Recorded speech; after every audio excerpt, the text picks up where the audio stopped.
అందరికీ జై శ్రీరామ్. ఆంధ్ర, తెలంగాణ, కర్ణాటక రాష్ట్రంలోనే కాకుండా భారతదేశంలో చాలా వరకు పురాతనమైన దేవాలయాలు శిథిలమైపోతున్నాయి. ఇటువంటి ప్రతి ఒక్క దేవాలయాన్ని కూడా పునర్నిర్మాణం చేసే వరకు ఈ నా పోరాటం కొనసాగుతూనే ఉంటుంది. మన తెలంగాణ రాష్ట్రంలో ఎంతో పురాతనమైన దేవాలయాలు, కోనేరులు శిథిలమైపోతున్నాయి. ప్రతిరోజు మనమందరం ఎక్కడో ఒక చోట ప్రయాణం చేస్తూనే ఉంటాం. దారిలో ఎక్కడో ఒక చోట ఇలాంటి పురాతనమైన కట్టడాలు కనిపిస్తుంటాయి. వాటి గురించి మీకు ఏమైనా వివరాలు తెలిస్తే ఈ నా వాట్సాప్ నంబర్ వీడియోలు పంపండి. కానీ ఒక్క విషయం గుర్తుపెట్టుకోండి, మీరు పంపిన వీడియో, ఆ వీడియోకి సంబంధించిన టెంపుల్ నిజమైనది ఉండాలి.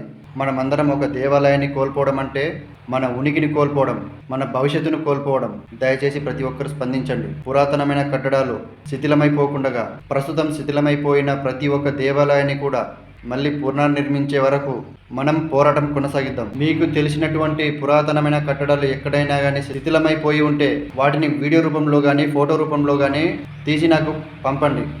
వాటిని మన యూట్యూబ్ ఛానల్లో అప్లోడ్ చేయడం జరుగుతుంది. వాటిని ప్రభుత్వ దృష్టికి తీసుకెళ్ళి వాటిని మళ్ళీ పునర్నిర్మాణం చేసే విధంగా శ్రమిద్దాం. ప్రతి ఒక్కరు ఈ నా ప్రయాణంలో తోడుంటారని ఆశిస్తూ జై శ్రీరామ్.